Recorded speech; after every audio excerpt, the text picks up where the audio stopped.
दोस्तों नमस्कार। उम्मीद कर रहा हूं आप सब लोग अच्छे होंगे। करंट इलेक्ट्रिसिटी का आज हमारा 5th एपिसोड है।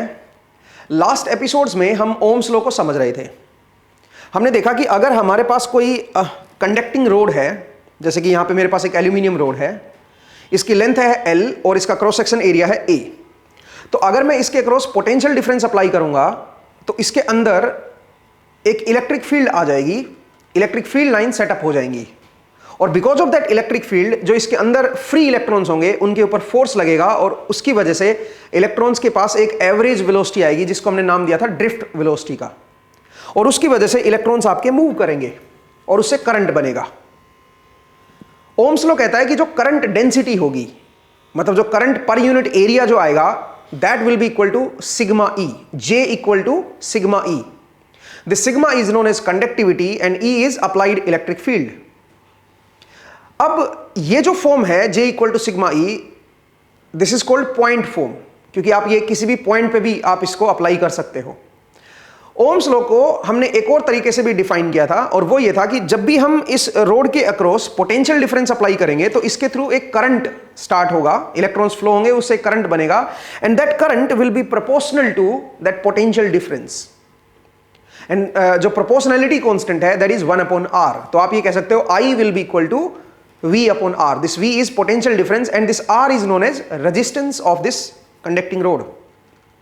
और जो resistance होगा इस conducting road का, that will be independent of V and I.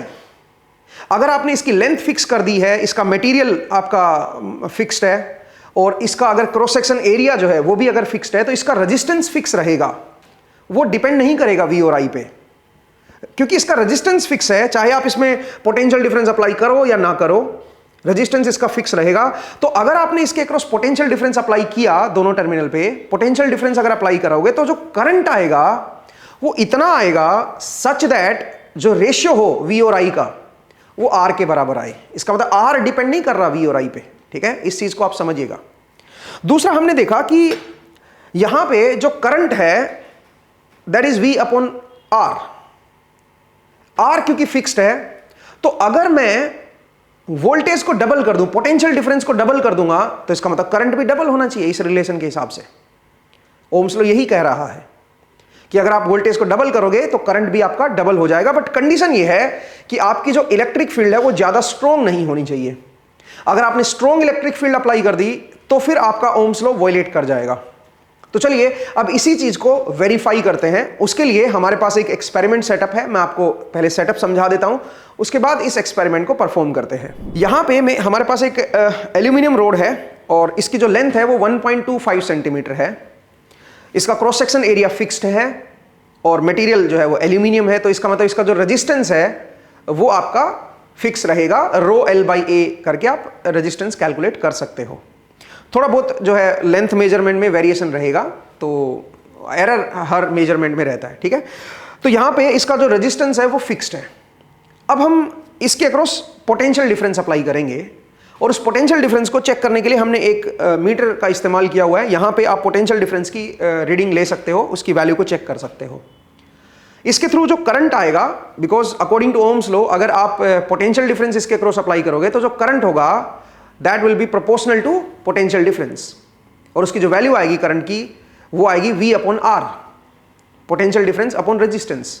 उस करंट को आप यहां से देख पाओगे, इस जगह पे करंट की रीडिंग आ जाएगी। अब ओम्स लॉ ये कहता है कि करंट जो है वो पोटेंशियल डिफरेंस के प्रोपोर्शनल है। अगर मैं पोटेंशियल डिफरेंस को डबल करूंगा तो करंट भी मेरा डबल होना चाहिए। तो उसको जरा चेक करते हैं एक बार कि ऐसा हो रहा है या नहीं हो रहा। बट ध्यान रखिएगा, ये जो सिचुएशन है, ये जो ओम्स लॉ की स्टेटमेंट है, ये लो इलेक्ट्रिक फील्ड के लिए है। तो यहां पे हम लो इलेक्ट्रिक फील्ड अप्लाई करेंगे, पोटेंशियल डिफरेंस को लो रखेंगे। पोटेंशियल डिफरेंस से आप इलेक्ट्रिक फील्ड निकाल सकते हो। पोटेंशियल डिफरेंस अगर हमारा जो भी आएगा V अगर पोटेंशियल डिफरेंस है तो उसके आप डिवाइड कर दो इसकी लेंथ से, विच इज 1.25 मीटर, उससे आप इलेक्ट्रिक फील्ड भी कैलकुलेट कर सकते हो। तो वो इलेक्ट्रिक फील्ड भी हमारी हम लो ही रखेंगे। पोटेंशियल डिफरेंस अगर लो है तो इलेक्ट्रिक फील्ड भी लो ही आएगी। चलिए जरा इसको परफॉर्म करके देखते हैं। तो उसके लिए सबसे पहले मैं जरा इसको ऑन करता हूं सप्लाई सिस्टम को। अब आप देख सकते हो कि यहां पे हमने पोटेंशियल डिफरेंस अप्लाई किया है 1.4 मिली वोल्ट का, और जो करंट की हमारे पास रीडिंग आ रही है वो आ रही है ऑलमोस्ट 1 एम्पियर।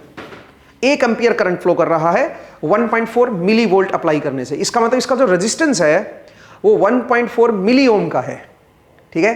अब एक काम करते हैं, अब जरा पोटेंशियल को डबल करके देखते हैं और देखते हैं कि करंट डबल हो रहा है या नहीं हो रहा। तो उसके लिए मैं यहां से चेंज करूंगा सप्लाई को, ठीक है। तो चलिए मैं जरा पोटेंशियल को बढ़ा रहा हूं, आप वहां से पोटेंशियल डिफरेंस को देख सकते हो, ठीक है। तो मैं थोड़ा सा इंक्रीज कर रहा हूं इसको,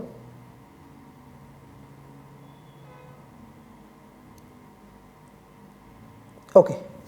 फिलहाल जो है आप पोटेंशियल डिफरेंस देखिए 2.8 है, पिछले का डबल हो गया है। 1.4 पहले था, 2.8 मिली वोल्ट है। और करंट की जगह आप वैल्यू चेक करो तो करंट जो है वो पूरा 2 एम्पियर का है।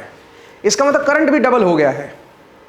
तो यहां पे आप देख सकते हो जो रेजिस्टेंस की वैल्यू है वो कांस्टेंट रहेगी, वो R जो है वो 1.4 मिली ओम ही रहेगा। लेकिन याद रखिए यहां पे हमने जो इलेक्ट्रिक फील्ड अप्लाई की है वो स्मॉल इलेक्ट्रिक फील्ड है। आप इलेक्ट्रिक फील्ड को कैलकुलेट भी कर सकते हो। पिछले केस में जो इलेक्ट्रिक फील्ड थी वो थी 1.4 milli volt divide by 1.25 metre, और इस केस में जो इलेक्ट्रिक फील्ड है वो उसका डबल हमने कर दी है। अब क्योंकि इलेक्ट्रिक फील्ड बहुत स्मॉल है तो आप यहां पे ओम्स लॉ को वेरीफाई करके देख सकते हो। क्या होगा अगर मैं इलेक्ट्रिक फील्ड को स्ट्रॉन्ग कर दूं, तो उस केस में ओम्स लॉ जो है वो वेरीफाई नहीं कर पाओगे। इसके नेक्स्ट पार्ट को जरा देखते हैं जिसमें हम स्ट्रॉन्ग इलेक्ट्रिक फील्ड अप्लाई करेंगे। इस एक्सपेरिमेंट में हम हाई इलेक्ट्रिक फील्ड अप्लाई करेंगे, उसके लिए हमें हाई पोटेंशियल डिफरेंस चाहिए।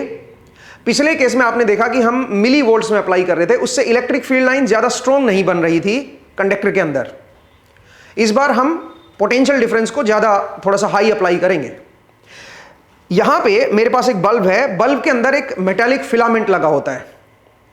अब उस फिलामेंट के अक्रॉस हम पोटेंशियल डिफरेंस अप्लाई करेंगे तो उसमें करंट फ्लो करेगा।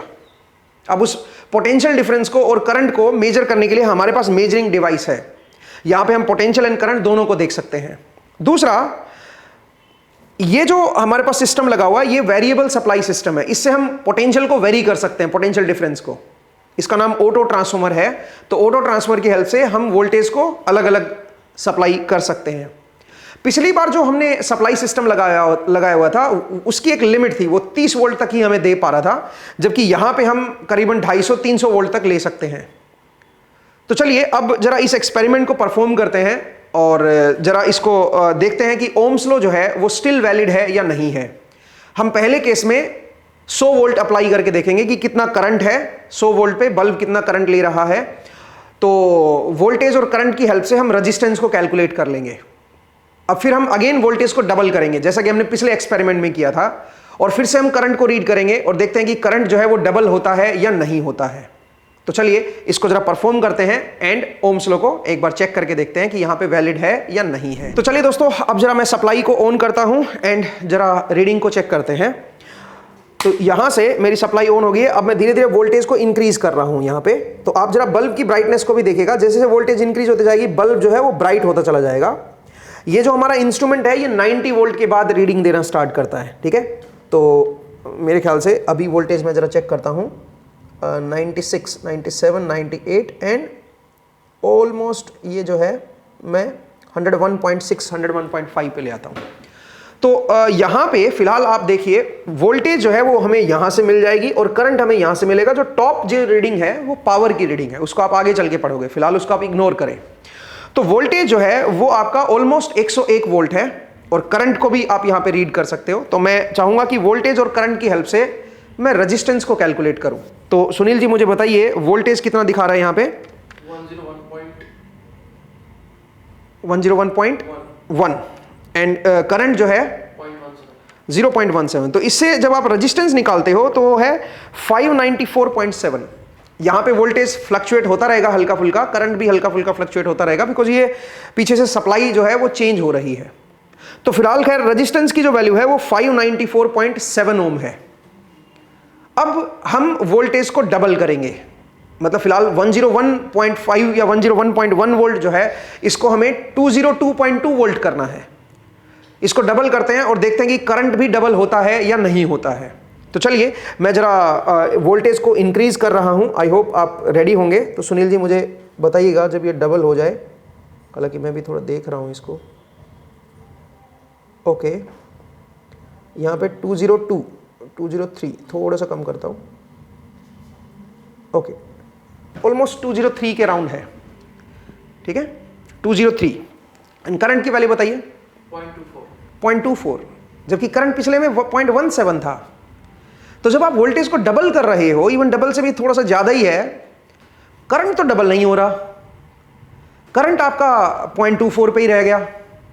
इसका मतलब है यहां पे अगर आप V/I करके रेजिस्टेंस की वैल्यू निकालोगे तो पिछले केस में रेजिस्टेंस 594.7 ओम था, अब जो रेजिस्टेंस है वो बदल गया है। अगर मैं उसको कैलकुलेट करूं तो सुनील जी मुझे एक बार बताइए, जो आपका वोल्टेज की जो वैल्यू है 201.3, मतलब ऑलमोस्ट 202 ही मान लो आप, ठीक है, और करंट जो है 0.24, तो इससे जो रेजिस्टेंस निकल के आ रहा है वो है 838.75, जबकि पिछली बार 595 के राउंड रेजिस्टेंस था। तो अगर यहां पे V/I कर रहा हूं तो रेजिस्टेंस बदल गया, रेजिस्टेंस यहां पे सेम नहीं रहा।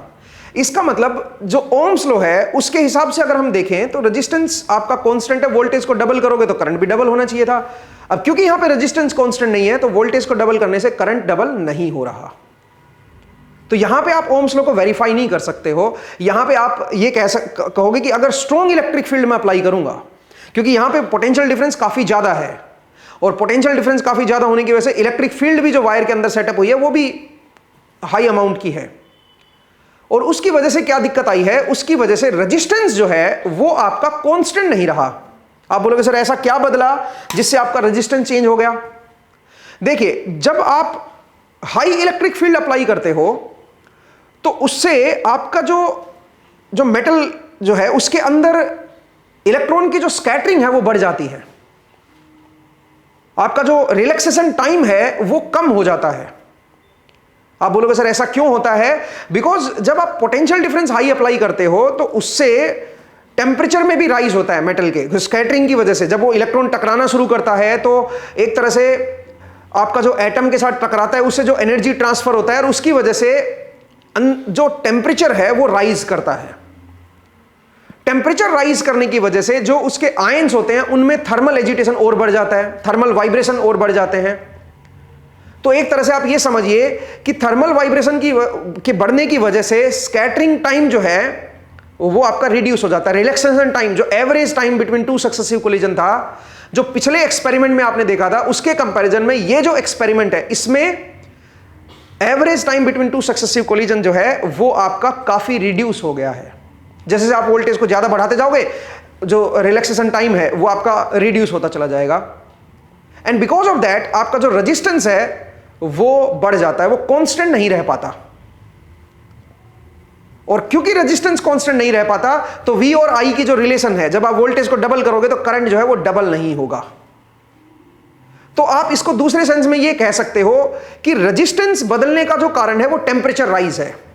यहां पे टेम्परेचर जो है वो कांस्टेंट नहीं रहा, जबकि पिछले एक्सपेरिमेंट में टेम्परेचर जो है वो हमारी पूरी मेटल का वो चेंज नहीं हो रहा था। हमने लो इलेक्ट्रिक फील्ड अप्लाई की थी, उससे आपका जो मेटल का जो टेम्परेचर जो था वो ऑलमोस्ट रूम टेम्परेचर ही था, रेजिस्टेंस उसका वेरी नहीं हुआ। इस वजह से वहां पे आपने वोल्टेज को डबल किया तो करंट भी डबल हुआ। यहां पे टेम्परेचर चेंज होने की वजह से रेजिस्टेंस बदल गया है और वोल्टेज को डबल कर रहे हो तो करंट डबल नहीं हो रहा, करंट डबल से कम है। इसका मतलब यह हुआ कि मेटल को अगर आप हीट करते हो तो उसका जो रेजिस्टेंस है वो बढ़ता है। आपने ये और चीज यहां पे ऑब्जर्व की। तो आगे चल के आप देखिएगा कि हम टेम्परेचर कोफिशिएंट पढ़ेंगे तो वहां पे आपको समझ आएगा कि टेम्परेचर कोफिशिएंट यहां पे पहले उसको डिफाइन करेंगे तब मैं आपको थोड़ा सा एक्सप्लेन करूंगा। बट आप फिलहाल बस इतना याद रखिए कि मेटल के केस में टेम्परेचर अगर बढ़ता है तो रेजिस्टेंस की वैल्यू जो है वो बढ़ती है। यहां पे रेजिस्टेंस बढ़ रहा है, एंड यहां पे आप ओम्स लॉ को वेरीफाई नहीं कर सकते हो। आई होप आपको ये क्लियर हुआ इस एक्सपेरिमेंट से कि ओम्स लॉ कहां पे वैलिड नहीं होता है। चलिए अब वापस बोर्ड पे चलते हैं और कुछ और नई चीजों को समझते हैं। तो दोस्तों, आपने देखा कि स्ट्रॉन्ग इलेक्ट्रिक फील्ड के केस में हम ओम्स लॉ को वेरीफाई नहीं कर पाते हैं। इसको अगर हमें गहराई से समझना हो तो हमें रेजिस्टेंस को एक बार फिर से समझना होगा। अगर आपको याद हो तो हमने एक L लेंथ की रोड ली थी जिसका क्रॉस सेक्शनल एरिया था A। ये हमारा क्रॉस सेक्शनल एरिया है A and length of the road is L। ये कोई मेटल रोड है। अब अगर मैं इस मेटल रोड पे पोटेंशियल डिफरेंस अप्लाई कर दूं, एक तरफ मैं हायर पोटेंशियल ले रहा हूं और एक तरफ मैं लोअर पोटेंशियल ले रहा हूं, तो उससे होगा ये कि इसके अंदर इलेक्ट्रिक फील्ड सेटअप हो जाएगी, और ये इलेक्ट्रिक फील्ड इसके अंदर जो फ्री इलेक्ट्रॉन्स हैं उनके ऊपर फोर्स लगाएगी। तो इलेक्ट्रॉन जो है वो इलेक्ट्रिक फील्ड के ऑपोजिट डायरेक्शन में फोर्स को फील करेंगे। तो फोर्स की जो वैल्यू आएगी, फोर्स ऑन इलेक्ट्रॉन, अगर मैं सिंगल इलेक्ट्रॉन की बात करूं तो उसके ऊपर E इंटू ई ये फोर्स लगेगा, और माइनस के साथ, क्योंकि E जो है वो नेगेटिव है, ठीक है। तो जिधर इलेक्ट्रिक फील्ड है उसके ऑपोजिट डायरेक्शन में इलेक्ट्रॉन के ऊपर फोर्स लगेगा, and because of that force, because of this force, electron को एक एवरेज वेलोसिटी मिलेगी इस डायरेक्शन में। अब सवाल यहां पे सबसे पहला ये खड़ा होता है कि एवरेज वेलोसिटी क्यों मिलेगी, वो एक एवरेज वेलोसिटी से आगे की तरफ क्यों मूव करेंगे, वो तो एक्सेलरेट होंगे ना, फोर्स की वजह से तो एक्सेलेरेशन आएगी। अगर मैं एक इलेक्ट्रॉन की एक्सेलेरेशन की बात करूं तो acceleration has to be E into E divide by M, minus के साथ, ठीक है। तो एक्सेलेरेशन जो है वो इलेक्ट्रिक फील्ड के ऑपोजिट डायरेक्शन में आएगी, मतलब इस तरफ इलेक्ट्रॉन एक्सेलरेट होना चाहिए। एक्सेलरेट क्यों नहीं हो रहे हैं, उनकी तो स्पीड बढ़ते चले जानी चाहिए।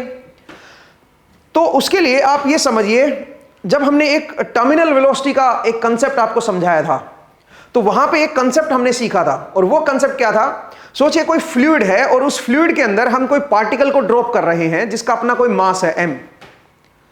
तो उस पार्टिकल की उस फ्लूइड के अंदर एक पॉइंट तक वेलोसिटी बढ़ेगी, एक पॉइंट के बाद उसकी वेलोसिटी कांस्टेंट हो जाएगी, और उस कांस्टेंट वेलोसिटी को हम क्या बोलते हैं, टर्मिनल वेलोसिटी बोलते हैं। ऐसा क्यों होगा, क्योंकि वहां पे एक ड्रैग फोर्स मिल रहा है पार्टिकल को। जैसे ही पार्टिकल को आप ड्रॉप करोगे, पार्टिकल के ऊपर एक mg फोर्स है और एक उसका ड्रैग फोर्स है, फ्लूइड की वजह से उसके ऊपर ऑपोजिट डायरेक्शन में ड्रैग फोर्स लग रहा है। अब क्योंकि mg की वैल्यू ड्रैग फोर्स से ज्यादा है, तो पार्टिकल एक्सेलरेट होगा और उसकी वेलोसिटी बढ़ती चली जाएगी, और वेलोसिटी बढ़ेगी तो ड्रैग फोर्स भी बढ़ता चला जाएगा। तो धीरे धीरे होगा ये कि एक पॉइंट ऐसा आ जाएगा जहां पे mg की वैल्यू और ड्रैग फोर्स की जो वैल्यू है वो बराबर हो जाएगी। जैसे ही mg और ड्रैग फोर्स बराबर होंगे, नेट फोर्स पार्टिकल के ऊपर जीरो हो जाएगा, और उस केस में एक्सेलरेशन जीरो हो जाएगी, और उस केस में जो भी पार्टिकल की वेलोसिटी होगी वही वेलोसिटी फिर कांस्टेंट रहेगी। उस वेलोसिटी को हम बोलते हैं टर्मिनल वेलोसिटी। बिल्कुल वैसा ही कंसेप्ट यहां पे भी एप्लीकेबल है। अभी फिलहाल आपको एक फोर्स दिख रहा है, इस ऐसा लग रहा है कि पार्टिकल जो है, जो इलेक्ट्रॉन जो है वो एक्सेलरेट होना चाहिए इस डायरेक्शन में, लेकिन होगा ये कि जो इलेक्ट्रॉन इधर आ रहा है वो सीधा सीधा नहीं आ रहा, वो टेढ़ा मेढ़ा आ रहा है, वो रैंडम मोशन दिखा रहा है, और वो कोलाइड कर रहा है, वो स्कैटर कर रहा है। And because of that collision and scattering, एक तरह से उसको एक ड्रैग फोर्स मिल रहा है, और उस वजह से हम ये कह रहे हैं कि इलेक्ट्रॉन जो है वो एक कांस्टेंट एवरेज वेलोसिटी से आगे की तरफ चलेगा, कांस्टेंट एवरेज वेलोसिटी से इधर की तरफ इलेक्ट्रॉन आएगा, ठीक है। इस चीज को ध्यान रखिएगा। तो उसके पास एक वेलोसिटी आ जाएगी, और हर इलेक्ट्रॉन के पास एक वेलोसिटी आएगी जिसको हम ड्रिफ्ट वेलोसिटी बोलते हैं, ठीक है। एवरेज वेलोसिटी आ जाएगी जिसको हम ड्रिफ्ट वेलोसिटी का नाम देंगे। एंड बिकॉज ऑफ दैट यहां पे करंट बनेगा, ठीक है, क्योंकि इलेक्ट्रॉन इधर फ्लो कर रहे हैं, तो आप ये कह सकते हैं कि पॉजिटिव चार्ज जो है वो इधर फ्लो कर रहा है, तो यहां पे एक करंट आ जाएगा, और this current divide by area of cross section अगर आप करोगे तो आपको मिलेगा करंट डेंसिटी J, एंड हम ऑलरेडी डिराइव कर चुके हैं कि J equal to sigma E। Sigma है कंडक्टिविटी, और हमने इसको डिराइव किया था, conductivity is NE square tau upon ME। N क्या था, जो स्मॉल n है, ये है फ्री इलेक्ट्रॉन कंसंट्रेशन, जो इस मेटल के अंदर फ्री इलेक्ट्रॉन्स हैं उनकी कंसंट्रेशन है ये। टाउ क्या है, average time between two successive collision, इसको आप रिलैक्सेशन टाइम भी बोल सकते हो। तो ये हमारे पास कंडक्टिविटी थी। फिर हमने यहां से रजिस्टिविटी को निकाला। Resistivity is inverse of conductivity, and it comes out to be ME divide by NE square tau. ये हमारे पास रजिस्टिविटी आई थी। अच्छा, इसी ओम्स लॉ को हमने एक और डिफरेंट फॉर्म से लिखा था, और वो था हमारे पास V is equal to IR। Difference form से हमने लिखा था इसको हम डिफरेंस फॉर्म बोलते हैं। यहां पे जो R है उसको हम बोलते हैं रेजिस्टेंस, और उसकी जो वैल्यू होती है वो होती है रो R L बाई A। और अगर आपको याद हो, हमने ये बोला था कि रेजिस्टेंस जो होता है वो इंडिपेंडेंट होता है V और I के। हालांकि यहां से देखने से ये लग रहा है कि रेजिस्टेंस जो होगा ये तो V अपॉन I होगा। जो भी पोटेंशियल डिफरेंस यहां पे अप्लाई करोगे, डिवाइड बाय दिस करंट कर दोगे, तो रेजिस्टेंस आ जाएगा इस मेटल रोड का। तो रेजिस्टेंस तो V और I पे डिपेंड करेगा। हमने बोला था कि ऐसा नहीं है, रेजिस्टेंस जो होता है वो कांस्टेंट रहता है मेटल रोड का। अगर आप V और I को अप्लाई नहीं भी कर रहे हो तब भी, क्योंकि आपने मटेरियल फिक्स कर रखा है, कॉपर या एल्यूमिनियम की सोचे रोड है, तो आपका मटेरियल फिक्स है, length of the metal road वो फिक्स है, और क्रॉस सेक्शन एरिया फिक्स्ड है, तो आप ये कह सकते हो कि उसका जो रेजिस्टेंस है वो आपका फिक्स्ड रहेगा, ठीक है। आपने ये ऑलरेडी अभी तक देखा है। तो ये जो वैल्यू आएगी, रेजिस्टेंस इस वैल्यू पे रहेगा और कांस्टेंट रहेगा। आर की वैल्यू इसकी फिक्स रहेगी। जैसे आप पोटेंशियल डिफरेंस इसके अक्रॉस अप्लाई करोगे तो जो करंट आएगा वो उतना आएगा सच दैट ये जो रेशियो है ये आर के बराबर आए। इसका मतलब आर डिपेंड नहीं कर रहा वी और आई पे, ठीक है। ये हम अभी तक देख चुके हैं। बट क्या ये सही में डिपेंड नहीं कर रहा क्या आर वी और आई पे? एक्चुअल में अगर आप आर को देखो तो आर के अंदर रजिस्टिविटी है और रजिस्टिविटी जो है वो ये है। अब इसमें अगर आप ध्यान से देखें तो हर चीज कांस्टेंट है। एम क्या है? मास ऑफ इलेक्ट्रॉन, वो तो फिक्स रहता है भाई। N number of free electrons per unit volume, वो भी फिक्स है। जो रूम टेम्परेचर पे फ्री इलेक्ट्रॉन होंगे मेटल के अंदर वही तो होंगे भाई, ठीक है। दूसरा ई मतलब चार्ज हो गया उसका, वो भी फिक्स है। Relaxation time, average time between two successive collision, ये जो है ये पंगा खड़ा कर सकता है। यहां पे थोड़ा डाउट है। अब इस डाउट को हमने रिजोल्व किया था, अगर आपको याद हो। मैंने एक बात बताई थी आपको, मैंने बोला था कि अगर मेटल रोड में लूं और उसके ऊपर कोई इलेक्ट्रिक फील्ड अप्लाई नहीं करूं, रूम टेम्परेचर पे मान लीजिए मेरे पास कोई मेटल रोड है और मैंने इसके अंदर इसके अक्रॉस कोई पोटेंशियल डिफरेंस अप्लाई नहीं कर रखा, लेंथ वही है L, cross section area A है, सेम मटेरियल मान लो ना, सेम मेटल मान लो, तो आपने क्या किया है, यहां पे कोई पोटेंशियल डिफरेंस अप्लाई नहीं कर रखा और ये रूम टेम्परेचर पे रखी हुई है। तो इसके अंदर फ्री इलेक्ट्रॉन्स होंगे और वो अगेन रैंडम थर्मल मोशन में होंगे भाई। तो रैंडम थर्मल मोशन में है तो इसका मतलब उनके पास एक एवरेज टाइम है बिटवीन टू सक्सेसिव कोलिजन। वो जो average time between two successive collision है वो टाउ है मेरा। अगर मैं इस मेटल रोड के अक्रॉस लो इलेक्ट्रिक फील्ड अप्लाई करूं, अगर पोटेंशियल डिफरेंस मेरा ज्यादा स्ट्रॉन्ग नहीं है, अगर लो पोटेंशियल डिफरेंस है मेरा, तो इलेक्ट्रिक फील्ड ज्यादा स्ट्रॉन्ग नहीं आएगी इसके अंदर। और अगर इलेक्ट्रिक फील्ड स्ट्रॉन्ग नहीं आएगी तो जो टाउ की वैल्यू है वो आपकी फिक्स रहेगी। जो बिना इलेक्ट्रिक फील्ड के जो टाउ था, जब मेटल खाली रखी हुई थी रूम टेम्परेचर पे, तो उस केस में जो रिलैक्सेशन टाइम था वही रिलैक्सेशन टाइम आपको देखने को मिलेगा। उस पर कोई ज्यादा सिग्निफिकेंट चेंज नहीं आएगा। अगर आपकी इलेक्ट्रिक फील्ड ज्यादा स्ट्रॉन्ग नहीं है तो, पोटेंशियल डिफरेंस अगर ज्यादा हाई नहीं है तो टाउ की वैल्यू आपकी ऑलमोस्ट कांस्टेंट रहती है। और क्योंकि टाउ की वैल्यू कांस्टेंट रहती है, रेजिस्टिविटी आपकी कांस्टेंट रहती है। रेजिस्टिविटी कांस्टेंट होने की वजह से रेजिस्टेंस भी आपका कांस्टेंट रहता है। तो इसका मतलब यहां से ये तो श्योर हो गया कि जब हमने कोई पोटेंशियल डिफरेंस अप्लाई नहीं कर रखा था, उस टाइम जो मेटल का जो रेजिस्टेंस था, वही रेजिस्टेंस जो है जब आप लो इलेक्ट्रिक फील्ड अप्लाई करोगे तो सेम रेजिस्टेंस आपको देखने को मिलेगा। और इसी चीज को हमने चेक भी किया। हमने जो पहला एक्सपेरिमेंट किया उसमें हमने एल्यूमिनियम रोड ली और उसके ऊपर लो इलेक्ट्रिक फील्ड मिली वोल्ट में हमने अप्लाई किया था, ठीक है। बहुत ज्यादा स्मॉल पोटेंशियल डिफरेंस था।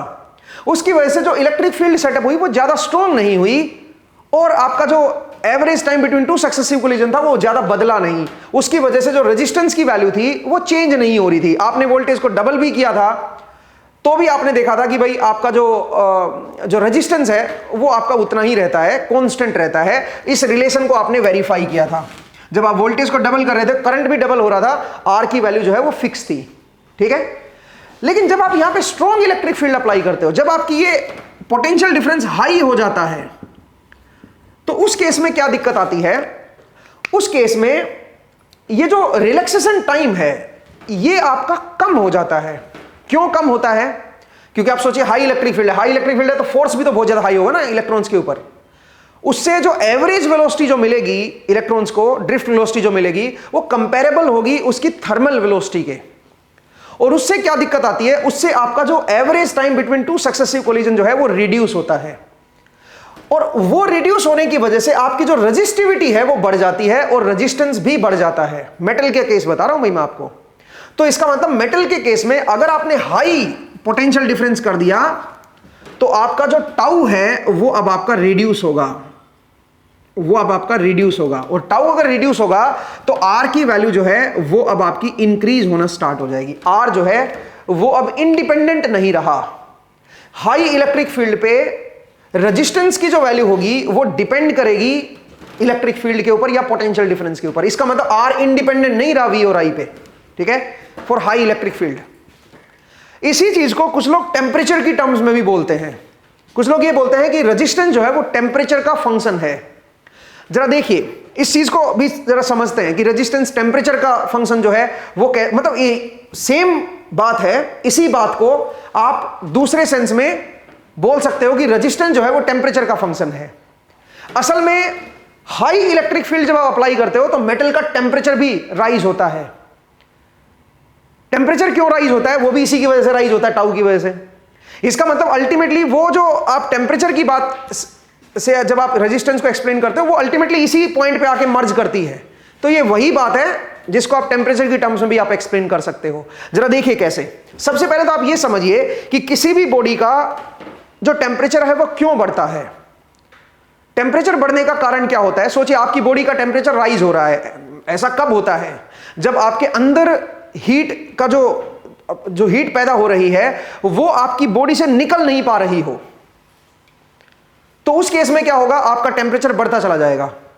और बॉडी का टेम्परेचर कांस्टेंट कब होता है? जिस रेट से अंदर हीट निकल रही है उसी रेट से बाहर भी जा रही है। सोचिए, ठीक है? तो हीट का जो डिसिपेशन है वो भी लगातार चल रहा है और अंदर से हीट पैदा भी हो रही है। तो पैदा होने वाली चीज और बाहर निकलने वाला जो रेट है वो बराबर है। सोचिए, तो उस केस में आपका टेम्परेचर जो है वो कांस्टेंट हो जाता है।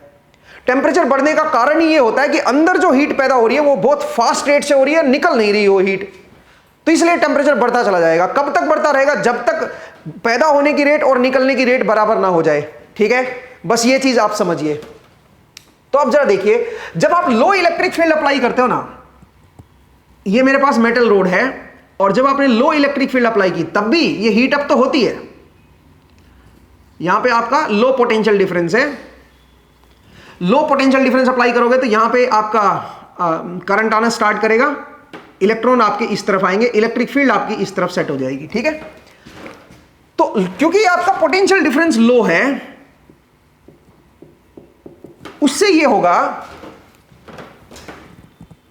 कि आपका जो मेटल का जो टेम्परेचर राइज होगा वो ज्यादा सिग्निफिकेंट अमाउंट का होगा नहीं। क्यों नहीं होगा? क्योंकि आपने लो इलेक्ट्रिक फील्ड अप्लाई की है। लो इलेक्ट्रिक फील्ड पे जो थर्मल वेलोसिटी जो रहेगी उसके कंपैरिजन में जो इसकी जो ड्रिफ्ट वेलोसिटी आएगी वो बहुत ही लो आएगी। इतनी लो आएगी कि वो ज्यादा काइनेटिक एनर्जी को या मोमेंटम को बदल नहीं पाएगी इसके इलेक्ट्रॉन को। ठीक है, इलेक्ट्रॉन का काइनेटिक एनर्जी या मोमेंटम ज्यादा बदलेंगे नहीं। तो आप ये कह सकते हो कि चलो थोड़ी मोड़ी हीट अगर इसके अंदर पैदा हो भी रही है, जो कि एक्चुअल में होगी, और उसको आगे चल के हम एक्सप्लेन भी करेंगे जूल्स लॉ की हेल्प से कि इसके अंदर कितनी हीट पैदा होगी, तो जो हीट पैदा होगी वो बाहर भी निकल पा रही है, वो इजीली बाहर निकल जाती है मेटल से के सरफेस से। ठीक है, तो आप ये कह सकते हो कि इसका जो टेम्परेचर है वो ज्यादा राइज नहीं कर पाता, और बिकॉज टेम्परेचर ज्यादा राइज नहीं कर पाता है, रेजिस्टेंस की वैल्यू आप कांस्टेंट मान सकते हो लो इलेक्ट्रिक फील्ड पे। जो हमने यहां पे एक्सप्लेन किया है कंसेप्ट कि लो इलेक्ट्रिक फील्ड पे टाउ कांस्टेंट रहता है, ज्यादा टाउ में वेरिएशन नहीं आता है, सेम वही चीज यहां पे टेम्परेचर की टर्म्स में मैं बोल रहा हूं, उसी चीज को टेम्परेचर की टर्म में एक्सप्लेन करने की कोशिश कर रहा हूं। लो इलेक्ट्रिक फील्ड जब आप अप्लाई करते हो तो उस केस में मेटल रोड का टेम्परेचर ज्यादा राइज नहीं करता है। माने जो रिलैक्सेशन टाइम है, average time between two successive collision जो है वो उतना ही रहता है। बस आप ये समझिए कि अगर average time between two successive collision reduce होगा तो टेम्परेचर राइज हो जाएगा मेटल का। इस चीज को आप एनालोगस समझिए। ठीक है, तो दोनों चीजों को आप इजीली समझ लोगे। जब हमने हाई इलेक्ट्रिक फील्ड अप्लाई की है, यहां पे जब हमने हाई पोटेंशियल डिफरेंस अप्लाई किया है तो उस इलेक्ट्रिक फील्ड काफी हाई होगी और उसकी वजह से जो रिलैक्सेशन टाइम है वो आपका रिड्यूस हो गया। इलेक्ट्रॉन जो है वो जल्दी जल्दी स्कैटर होना शुरू हो गया। अब आप बोलोगे सर जल्दी जल्दी क्यों स्कैटर होगा? क्योंकि जो अंदर के जो एटम है उनको अब एनर्जी मिलना स्टार्ट हो गई है और वो वाइब्रेट होना स्टार्ट हो गए हैं, और वाइब्रेशन की वजह से वो जल्दी जल्दी टकराना शुरू हो गया इलेक्ट्रॉन उनके साथ। ठीक है, आप बोलोगे सर क्यों वाइब्रेट होना स्टार्ट हुए हैं? क्योंकि आपने हाई इलेक्ट्रिक फील्ड अप्लाई कर दी। हाई इलेक्ट्रिक फील्ड से क्या होगा? इलेक्ट्रॉन को ज्यादा एनर्जी मिलेगी, इलेक्ट्रॉन की वेलोसिटी ज्यादा आएगी। ठीक है, ड्रिफ्ट वेलोसिटी जो है वो ज्यादा होगी, तो काइनेटिक एनर्जी इलेक्ट्रॉन को ज्यादा मिलेगी। तो जब वो टकराएंगे, उनका कोलिजन जब होगा तो एनर्जी ट्रांसफर भी होगा भाई, तो एनर्जी ट्रांसफर भी फिर आप एक तरह से ज्यादा होगा। तो उससे क्या होगा? एटॉमिक वाइब्रेशन स्टार्ट हो जाएगा, और वो जो एटॉमिक वाइब्रेशन है वो हीट की फॉर्म में आपको देखने को मिलेगी। तो एक तरह से होगा ये कि मेटल जो है वो अब आपका गर्म होना स्टार्ट हो जाएगी। अंदर की जो हीट पैदा होगी वो उतनी रेट से निकल नहीं पाएगी बाहर से, उसके सरफेस से। तो धीरे धीरे क्या होगा? मेटल गर्म होना शुरू हो जाएगी एक पर्टिकुलर टेम्परेचर तक। क्योंकि एक पर्टिकुलर टेम्परेचर पे क्या होगा? जब ये एक पर्टिकुलर टेम्परेचर पे आ जाएगी तो उस टेम्परेचर पे हीट निकलने का रेट और अंदर पैदा होने का रेट बराबर हो जाएगा, और टेम्परेचर एक तरह से वहां पे मेटल का बढ़ना, वहां उससे ज्यादा बढ़ना रुक जाएगा। बट एक पर्टिकुलर टेम्परेचर तक तो बढ़ेगा ना भाई। तो एक पर्टिकुलर टेम्परेचर पे आके आपका सेट हो जाएगी मेटल, ठीक है। मतलब इसका टेम्परेचर राइज हुआ। टेम्परेचर राइज होने का मतलब ये है कि उसका जो रेजिस्टेंस है वो अब बदलेगा। इसका मतलब आप ये कह सकते हो कि रेजिस्टेंस जो है वो टेम्परेचर पे डिपेंड कर रहा है। असल में वो टाउ पे डिपेंड कर रहा है, आप ये समझिए। वो टाउ जो है वो कहीं ना कहीं टेम्परेचर के साथ एसोसिएटेड है, ठीक है। तो आई होप आपको ये क्लियर हुआ। अब अगला सवाल यहां पे ये उठता है कि सर आपने बोला कि इसके अंदर हीट पैदा होती है, चाहे वो लो इलेक्ट्रिक फील्ड हो चाहे वो हाई इलेक्ट्रिक फील्ड हो, मेटल के अंदर हीट बनेगी। अब लो इलेक्ट्रिक फील्ड पे वो हीट इतनी ज्यादा नहीं होती है कि वो टेम्परेचर को ज्यादा चेंज करे, तो इसलिए आप मान लेते हो कि रेजिस्टेंस ऑलमोस्ट कांस्टेंट रहता है, ठीक है। तो वो जो हीट पैदा होगी वो कितनी होगी? अगर मैं अगला सवाल आपसे ये पूछूं कि वो हीट कितनी पैदा होगी, तो उसको जरा देखिए। तो आई होप आपको ये समझ आया भाई कैसे रेजिस्टेंस आपका जो है ना कांस्टेंट कब होता है और कब हम ओम्स लॉ को वेरीफाई कर सकते हैं और कब वो कांस्टेंट नहीं होता है। आप इसको चाहे टाउ की टर्म में एक्सप्लेन करो चाहे आप टेम्परेचर की टर्म में एक्सप्लेन करो, दोनों एक ही चीज है, ठीक है। आप ये कह सकते हो कि resistance is a function of temperature, ठीक है। जरा देखिए, अब आगे बढ़ते हैं थोड़ा सा और एक स्टेप और चलते हैं और अब जरा ये समझते हैं कि जो इसके अंदर हीट पैदा होती है या मेटल के अंदर जो पावर लॉस होता है वो हम कैसे कैलकुलेट करें, ठीक है। उसको जरा देखिए। चाहे आप लो इलेक्ट्रिक फील्ड हो चाहे आप हाई इलेक्ट्रिक फील्ड हो, दोनों ही केस में मेटल के अंदर पावर लॉस होगा। लो इलेक्ट्रिक फील्ड पे आपका पावर लॉस ज्यादा नहीं होगा, उसकी वजह से जो टेम्परेचर राइज है वो ज्यादा नहीं होता मेटल का, इसीलिए हम बोलते हैं कि रेजिस्टेंस ऑलमोस्ट कांस्टेंट रहता है। बट अगर आप हाई इलेक्ट्रिक फील्ड लेते हो तो वहां पे पावर लॉस भी ज्यादा होगा और टेम्परेचर राइज भी मेटल का ज्यादा होगा, क्योंकि वो जो पावर लॉस हो रहा है वो हीट की फॉर्म में आपका एक तरह से डिसिपेट होगा। तो अब सवाल यहां पे ये है कि वो पावर लॉस हो क्यों रहा है। जैसे आप पोटेंशियल डिफरेंस अप्लाई करते हो, इलेक्ट्रिक फील्ड सेटअप हो जाती है, वो इलेक्ट्रिक फील्ड फोर्स लगाती है इलेक्ट्रॉन के ऊपर और इलेक्ट्रॉन के ऊपर जो फोर्स लग रहा है उसकी वजह से इलेक्ट्रॉन मूव करता है। तो आप ये कह सकते हो कि वो जो इलेक्ट्रिक फील्ड का फोर्स है वो कुछ वर्क करेगा इलेक्ट्रॉन के ऊपर, दैट इज F.dl। अब क्योंकि सोचिए डेल्टा टी टाइम में आप वर्क डन निकालना चाह रहे हो तो आप बोलोगे कि डेल्टा टी टाइम में डेल्टा एल लेंथ, सोचिए इलेक्ट्रॉन हॉरिजॉन्टली मूव कर रहा है, तो इसका मतलब जो work done by electric field होगा that will be equal to Q into E, it is the force dot delta L. ये जो है ये आपका स्मॉल वर्क डन हो जाएगा इलेक्ट्रिक फील्ड का इलेक्ट्रॉन के ऊपर, और अल्टीमेटली ये जो वर्क डन है, ये जो एनर्जी है, ये एनर्जी इलेक्ट्रॉन जो है वो एटम को ट्रांसफर करता है थर्मल वाइब्रेशन में, ठीक है, और अल्टीमेटली वही हीट की फॉर्म में डिसिपेट होती है। तो इस तरह से आप ये कह सकते हो कि जो वर्क डन इलेक्ट्रिक फील्ड की वजह से हुआ है वही मेरी हीट डिसिपेट हुई है, और हीट डिसिपेट हुई है तो टेम्परेचर भी राइज होगा भाई, ठीक है। और हीट पर यूनिट टाइम में कितनी हीट डिसिपेट हुई है उसी से आप पावर डिसिपेशन भी निकाल सकते हो कि इसके अंदर कितना पावर जो है वो लॉस हुआ है, क्योंकि जो पावर इस मेटल के अंदर लॉस होगा वही तो एक तरह से हीट की फॉर्म में डिसिपेट होगा, ठीक है। तो अगर मैं यहां पे ये बोलूं कि भाई because of this electric field work done by electric field क्या आएगा, work done by electric field, bye electric field, work done by electric field अगर मैं देखना चाहूं तो वो कितना होगा। तो उसके लिए आप ऐसे समझिए कि कोई क्यू चार्ज है, सोचो क्यू चार्ज के ऊपर ये जो इलेक्ट्रिक फील्ड फोर्स लगाएगी ये लगाएगी क्यू इंटू ई, ये मेरा फोर्स लगेगा, और डेल्टा टी टाइम के अंदर सोचिए ये डेल्टा एल जो है वो इलेक्ट्रिक फील्ड की डायरेक्शन में मूव कर रहा है क्यू चार्ज। क्यू की जगह बाद में इलेक्ट्रॉन रख देंगे बट जरूरत नहीं है, फिलहाल आप ये रखिए Q E dot delta L. ये जो है ये मेरा वर्क डन हो जाएगा delta W, work done by electric field. एक तरह से ये हीट है, ये एनर्जी है, ये एनर्जी इलेक्ट्रॉन को मिल गई है और इलेक्ट्रॉन इस एनर्जी को एटम को ट्रांसफर करेगा और हीट की फॉर्म में डिसिपेट होगी ये एनर्जी, ठीक है। तो ये मेरा work done by electric field आ गया। अब यहां से अगर मुझे पावर लॉस निकालना हो, पावर लॉस मेटल में कितना होगा, तो वो होगा work done per unit time. तो कितने टाइम में हुआ है ये work done, delta T time में, तो आप ये कह सकते हो it will B Q E dot delta L by delta T. आप इस तरह से कर सकते हो भाई पावर लॉस, एंड यहां पे limit delta T tends to 0 लगा दो। तो ये क्या हो जाएगा, ये हो जाएगा क्यू ई डॉट वी। ये वी क्या है बताओ जरा, ये वी एक तरह से ई की डायरेक्शन में वेलोसिटी है इलेक्ट्रिक फील्ड की डायरेक्शन में क्यू चार्ज की वेलोसिटी, क्यू कोई पॉजिटिव चार्ज ले लो यार, बाद में क्यू की जगह इलेक्ट्रॉन रख देना, ठीक है। तो v क्या है, v एक तरह से इलेक्ट्रिक फील्ड की डायरेक्शन में क्यू चार्ज की वेलोसिटी है। अब आप जानते हो कि इलेक्ट्रिक फील्ड की डायरेक्शन में जो वेलोसिटी होगी वो तो हमारी एवरेज वेलोसिटी होती है भाई, ठीक है, क्योंकि एक्चुअल में जो चार्ज पार्टिकल है वो तो टेढ़े मेढ़े मूव कर रहे हैं, ठीक है। तो आप इसको एवरेज वेलोसिटी भी बोल सकते हो या ड्रिफ्ट वेलोसिटी भी बोल सकते हो, ठीक है। तो इस तरह से आप जो है पावर लॉस निकालोगे, जो वर्क डन हुआ है क्यू चार्ज के ऊपर इलेक्ट्रिक फील्ड के द्वारा, उससे है हमने पावर लॉस निकाला है, ठीक है। अब सवाल यहां पे ये उठता है कि ठीक है पावर लॉस तो आपने निकाल दिया, लेकिन ये तो एक चार्ज के ऊपर है ना, यहां पे तो मल्टीपल चार्जेस है भाई। तो अगर मैं इसमें ये मान लूं कि भाई इस रीजन, इस मेटल के अंदर एक वॉल्यूम चार्ज डेंसिटी है रो वी, ठीक है, तो स्मॉल वॉल्यूम के अंदर कितना चार्ज होगा, रो वी इंटू डी वी, ये मेरा स्मॉल वॉल्यूम के अंदर चार्ज होगा डी क्यू। तो डी क्यू चार्ज के ऊपर जो वर्क डन होगा और उससे जो पावर लॉस होगी मेटल के अंदर वो कितनी होगी, ये हो जाएगा डी क्यू, और यहां पे ई डॉट एवरेज वेलोसिटी जो भी इसकी आएगी वो हो जाएगी भाई, इस डी क्यू चार्ज की अपनी एवरेज वेलोसिटी होगी भाई हर एक चार्ज की, तो वो आप यहां पे लिख दो, ठीक है, एक ही बात है।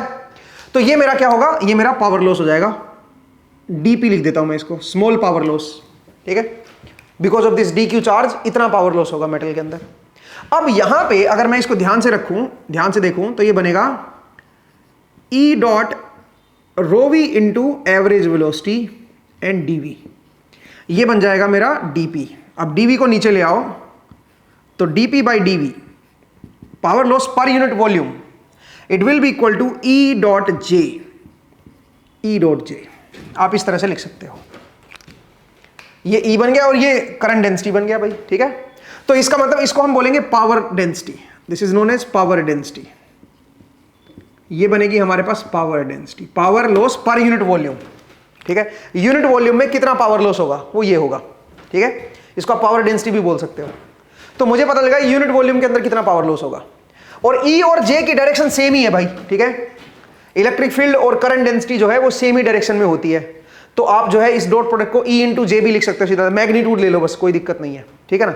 तो अगर आप इसको मैग्नीट्यूड की फॉर्म में लिखोगे तो आप ये कह सकते हो DP by DV is equal to E into J, ठीक है, दोनों सेम ही डायरेक्शन में है। अब सुनिए, ये जो डीवी है स्मॉल वॉल्यूम, इसको अगर मैं 1 मिनट के लिए इधर लाऊं तो ये बनेगा ई जे डीवी स्मॉल वॉल्यूम। अब स्मॉल वॉल्यूम अगर मैं देखना चाहूं तो एक काम करता हूं, मैं यहां पे इसका एक स्मॉल एरिया ले लेता हूं डी ए, ठीक है, या चलो एरिया पूरा ही ले लो, क्रॉस सेक्शन एरिया ले लो ए, और लेंथ ले लो डीएल, ये स्मॉल लेंथ ले लो डीएल, ठीक है, और क्रॉस सेक्शन एरिया क्या ले लो ए। तो आप इस स्मॉल वॉल्यूम को क्या लिख सकते हो, आप इस स्मॉल वॉल्यूम को लिख सकते हो A DL, area A is area of cross section, और डीएल मतलब ये जो स्मॉल लेंथ है ये, ठीक है, इस तरफ स्मॉल लेंथ, चाहे आप इधर ले लो चाहे आप इधर ले लो, ठीक है, क्योंकि आप इलेक्ट्रॉन मूव कर रहे हैं तो इलेक्ट्रॉन मूव कर रहे हैं तो डीएल आप इधर लो, ठीक है, डीएल आप इधर लो, और एरिया ऑफ क्रॉस सेक्शन मेरा ये हो गया, ठीक है ना। तो जो स्मॉल वॉल्यूम आएगा ये वाला रीजन का, ये वाले रीजन का जो स्मॉल वॉल्यूम आएगा वो आपका आ जाएगा एडीएल। अब यहां पे जे और ए, ये जब current density into area of cross section multiply करोगे तो ये तो करंट बन जाएगा भाई, ठीक है। तो यहां पे ये तो करंट बन गया और यहां पे बन गया ई डीएल। अगर मैं इसको डॉट प्रोडक्ट की फॉर्म में लिखूं तो ई डॉट डीएल कर देता हूं, लेकिन डीएल मेरा नेगेटिव है, इलेक्ट्रॉन इधर मूव कर रहे हैं। अगर मैं चार्ज को इलेक्ट्रॉन की तरह ट्रीट करता तो डीएल मेरा इधर होता, इलेक्ट्रिक फील्ड मेरी इधर होती, तो ये डॉट प्रोडक्ट जो है ये नेगेटिव आता, मैं माइनस लगाऊंगा इसके आगे, ठीक है, समझ रहे हो भाई। तो यहां पे अगर मुझे टोटल पावर लॉस निकालना हो तो मैं क्या करूंगा, ये जो डीएल है ये ई के साथ एसोसिएट कर दिया मैंने, ई डीएल कर दिया, लेकिन मैं इसको डॉट प्रोडक्ट की टर्म में लिखना चाहता हूं। तो इलेक्ट्रिक फील्ड मेरी इधर है और इलेक्ट्रॉन की जो डिस्प्लेसमेंट है डीएल वो तो इधर है भाई, तो ई डॉट डीएल करोगे तो नेगेटिव आएगा, और ये जो प्रोडक्ट ऊपर आपने पॉजिटिव लिखा है तो इसलिए मैंने एक एक्स्ट्रा माइनस लगा दिया और जे इंटू ए को क्या लिख दिया, आई लिख दिया, ठीक है। अब ये क्या बन गया, ई डॉट डीएल, ये तो पोटेंशियल डिफरेंस हो गया भाई, माइनस ई डॉट डीएल, तो ये बन गया मेरा V into I, V is my potential difference. तो इस तरह से आपने क्या कर दिया, पावर लॉस निकाल दिया। तो मेटल के अंदर जो पावर लॉस होगा वो ये होगा V इंटू आई, जो इसके अक्रॉस पोटेंशियल डिफरेंस है वो इंटू दिस करंट, ये जब आप मल्टीप्लाई कर दोगे तो उससे आपके पास क्या आ जाएगा, पावर लॉस। इतना पावर लॉस इस मेटल के अंदर होगा, और इस पावर लॉस की वजह से हीट बनेगी, वो हीट जो है वो डिसिपेट होगी। इसका मतलब हमेशा याद रखिए, रजिस्टर में क्या होता है, मेटल को आप रजिस्टर की तरह ले लो ना, और रजिस्टर को दिखाने का क्या तरीका होता है, उसका एक सिंबल होता है, ये इसका सिंबल है, ये रेजिस्टेंस का सिंबल होता है। तो जब भी आप इसके अक्रॉस पोटेंशियल डिफरेंस अप्लाई करोगे दोस्तों, जब भी आप इसके अक्रॉस पोटेंशियल डिफरेंस अप्लाई करोगे तो आप जानते हो कि इसमें करंट आएगा I, ठीक है। और अगर I करंट आएगा तो आप ये भी कह सकते हो कि R की वैल्यू जो आएगी वो V/I भी लिख सकते हो। जब I करंट इसमें आएगा तो इसमें पावर लॉस होगा, ठीक है। कितना पावर लॉस होगा, V/I पावर लॉस होगा। अब V को आप क्या लिख सकते हो बताओ, V को आप I/R भी लिख सकते हो। तो अगर मैं बोलूं पावर लॉस कितना होगा रजिस्टर में, तो that will be equal to V/I। V की जगह आप ये कर दो तो ये बन जाएगा I²R। I²R जो है ये पावर लॉस होगा इस रजिस्टर के अंदर, ठीक है। रजिस्टर के अंदर इतना पावर लॉस होगा। आप इसको दूसरे सेंस में भी ले सकते हो, आप I की जगह पे V/R कर दो ना, I की जगह पे V/R कर दो, तो पावर लॉस जो होगा वो आपका I की जगह पे, जब आप यहां पे I की जगह पे V/R करोगे तो V²/R हो जाएगा, V²/R। तो इस तरह से भी आप लिख सकते हो भाई पावर लॉस कितना होगा। तो रजिस्टर में पावर लॉस होगा, रजिस्टर में हीट पैदा होती है, और ये जो हीट है ये इसको डिसिपेट करेगा मीडियम में, ठीक है, ये सराउंडिंग में डिसिपेट कर देता है। तो जितने भी रजिस्टर होते हैं दोस्तों, याद रखिए उन सब में पावर लॉस होता है।